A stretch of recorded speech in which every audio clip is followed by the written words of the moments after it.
What happens when two strong TV hosts clash on live television over something that feels painfully personal? The energy in the studio was tense as Jeannie Mai sat across from Sherri Shepherd. Cameras rolled, the audience buzzed with excitement.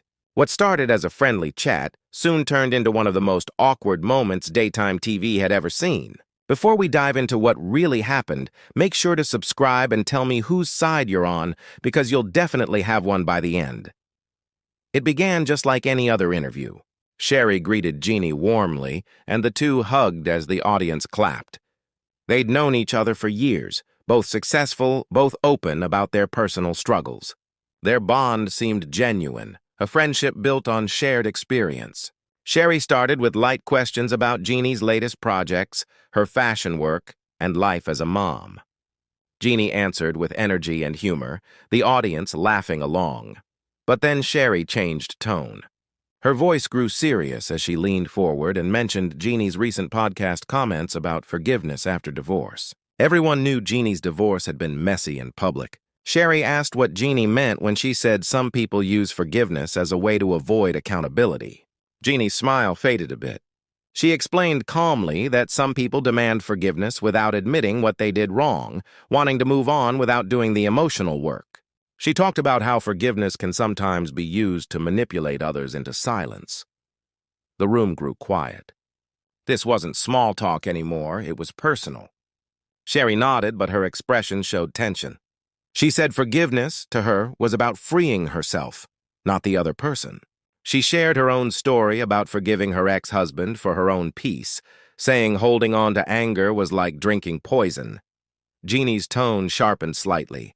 She said she wasn't talking about holding grudges, but about people using forgiveness to gaslight others, pretending that healing meant ignoring real pain.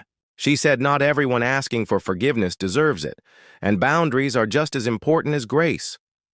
The audience shifted uncomfortably. Sherri crossed her arms, saying it sounded like Jeannie was still holding on to pain and needed to work more on herself. The air froze. Jeannie gave a short, shocked laugh. She said it was interesting how Sherri turned her story into an attack on her healing. She reminded Sherri that she, too, had gone through her own public pain. Why was Jeannie being judged for processing hers differently?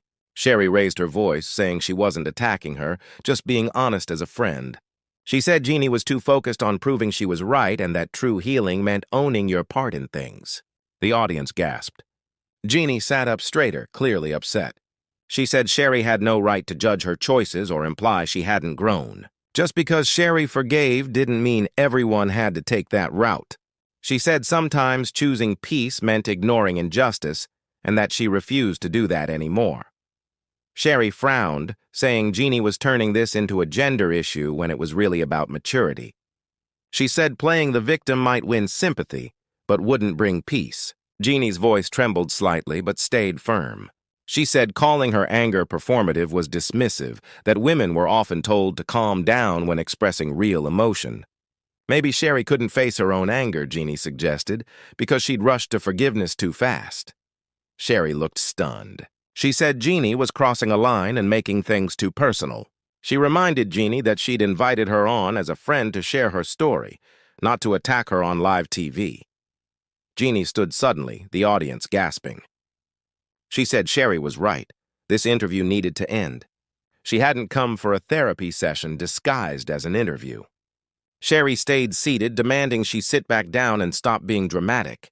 That word, dramatic, was the trigger. Jeannie said she was tired of being told to tone herself down. She turned to the audience, saying this wasn't a breakdown but a breakthrough, her standing up for herself. Sherri stood too, saying Jeannie was twisting things for attention. This was Sherri's show, and asking hard questions was part of her job. The production crew panicked, unsure whether to cut to commercial. Jeannie said there was a difference between a tough question and disguised judgment. Sherri rolled her eyes, saying Jeannie was just looking for reasons to be offended, that she'd supported her through her divorce privately and publicly. Jeannie's eyes watered as she said bringing up private talks on camera proved her point. Sherri had weaponized their friendship. Sherri said Jeannie was paranoid, projecting her marriage trust issues onto their friendship, and that if she kept pushing people away, she'd end up alone. Jeannie stepped back, calling that manipulation. She said real friends don't humiliate each other in public. The audience was dead silent now, some filming even though it wasn't allowed. Realizing the cameras were still on, Sherri tried to regain control. She said they should settle things privately, but Jeannie refused. Sherri made this public, she said, so it would end public. Sherri accused her of being cruel and reached out a hand, saying they should model healthy conflict. Jeannie didn't take it. She said mature women also know when to walk away. Sherri's expression hardened. If Jeannie left now, she said, she was proving every point about being unable to handle conflict. Jeannie turned back, calm but final. She said Sherri was confusing endurance with strength, that staying in hurtful situations wasn't noble, it was self-destructive. Choosing yourself wasn't weakness, it was wisdom. Sherri shook her head, saying Jeannie was using therapy buzzwords to justify bad behavior, calling everything toxic or traumatic. Jeannie had become too fragile to have real friendships, she said. Jeannie's voice cracked as she replied that Sherri had used her platform to attack her and then pretended it was tough love. Sherri wanted this reaction, this moment, this content, and now she had it. A producer stepped in, suggesting they pause, but neither listened. Sherri's voice trembled as she said she'd only wanted to help, that she missed the old Jeannie who could laugh at herself. Jeannie said that version was gone. The old Jeannie let people disrespect her to keep peace. The new one had boundaries and self-respect. Growth made people uncomfortable, she said, but that didn't make it wrong. Sherri wiped her eyes, saying Jeannie was rewriting history and looking for excuses to cut her off. Maybe, she said, if everyone in Jeannie's life kept disappointing her, the problem was Jeannie. The audience gasped again. Jeannie froze, then smiled sadly.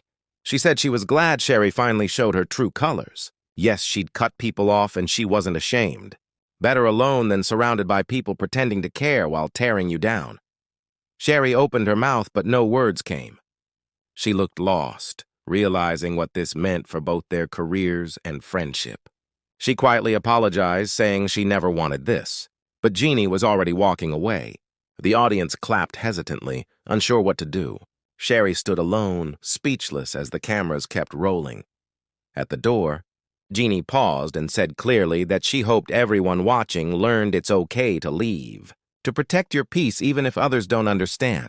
She said your peace is worth more than anyone's opinion. Then she walked out. The studio erupted, some cheering, others stunned into silence. Sherri finally told the crew to cut to commercial, her voice shaking. She said real conversations are messy, but everyone could see this was more than that. This was a friendship ending live on television. So there it is, one of the most intense moments ever seen on daytime TV. A conversation that spun out of control, turning two friends into strangers before millions.